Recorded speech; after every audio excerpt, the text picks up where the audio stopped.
So I had somebody ask me a question. They were wondering about the Apocrypha books and like the Book of Maccabees and some of the other lost, removed books of the Bible. Are they valid? Are they scriptural canonical text that was authorized by the Most High? Or are they forgeries that don't belong in the Bible? How do we know if we should be following these texts or not? My answer to that question is that if you do your research, you will see that a lot of the books that were removed out of the Bible, the Book of Enoch, the Apocrypha, matter of fact, the Apocrypha was actually included in the King James 1611 Bible, and then they later removed that too. But like I'm saying, basically all the books that were removed from the Bible were removed by the Catholic Church. You know, the same people who were going around molesting little kids and with homosexual priests that molested little boys, and the same people who were going around on witch hunts and killing people and mass murdering and genocide and colonizing the rest of the world, and all of that stuff that we seen, all of that was authorized by the Catholic Church, and they're the same ones that removed those books out of the Bible. As a matter of fact, it's a historical fact that even the Book of Revelation was going to be removed out of the Bible at one time. And I'm guessing the reason why they didn't remove that was because of the fact that in the Book of Revelations is that scripture that says if you remove anything out of this book, your name will be stricken out of the Book of Life. And if you shall add to this book, that all these plagues will be added unto you.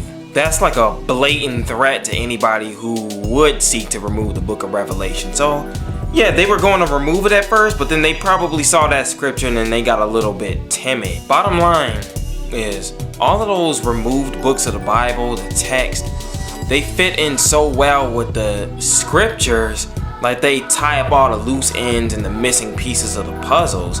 And then when you look throughout history, you see evidence that those books were actually part of the original text that we were looking at back then. And they removed those books for a reason.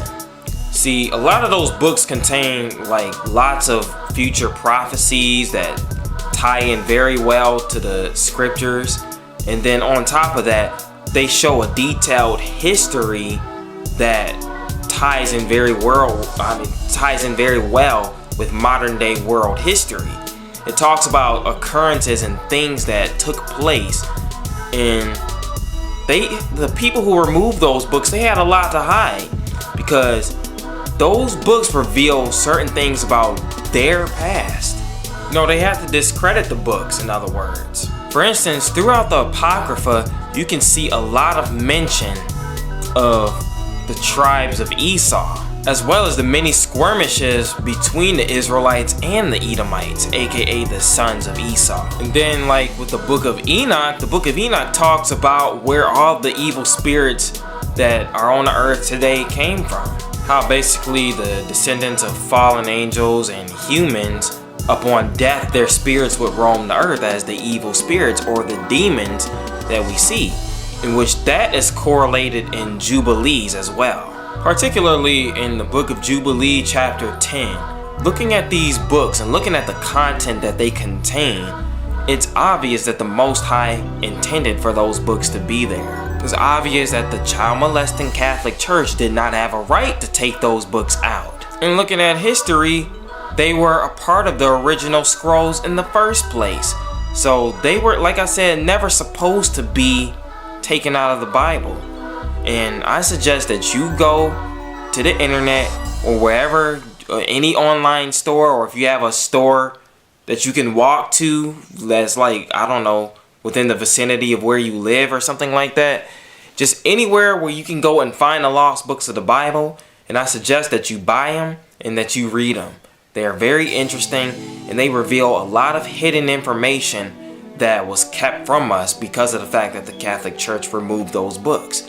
Like I said, they were going to remove the Book of Revelation, but they decided not to because of that threat. There's like a bold threat at the end of the Book of Revelation saying that if you remove this book, it's your name gonna be stricken from the Book of Life. What they failed to understand is that was all the books of the scriptures. your name was gonna be stricken from the Book of Life, or removing the Book of Jubilee and the rest of those books too. But I guess since it was right at the end of Revelations, they got a little what's the term, superstitious about removing that book. You know, they was like, I don't know about removing this one, I'm gonna just leave this one in right quick, you know, but let's go remove those other books instead. The Most High Yah knows your heart. Yeah, so I just wanted to do a quick video on this subject. You know, I had somebody request that I touch on that really quick, and so here's the video and everything. But I also have a couple of announcements that I would like to make. Remember what I said in the Young Thug video that I did about a week ago? Well, I talked about how I'm gonna be selling music soon.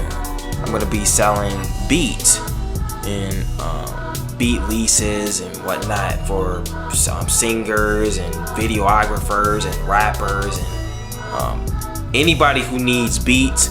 I'm gonna be able to supply them. I've had many people request tracks from me in the past, and everyone says the same thing about my work, that my music is very platinum, that is premium, very high quality, and I put a lot of time, heart, and effort into the production of my beats, you know? And so I'm gonna make this available. I'm not gonna disclose too much information, but basically the way I'm gonna set up my store is gonna be, my music is gonna be affordable, and you're not gonna have to worry about spending too much money on beat leases. It's gonna be, like I said, it's gonna be an amazing system. I'll do a future video on that later. And you know, to everyone that has donated, I really appreciate you all for your contributions. It really helps out a lot.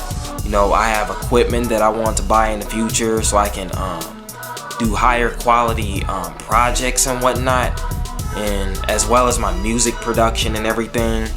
And I want to continue to create content for my viewers to look at, you know.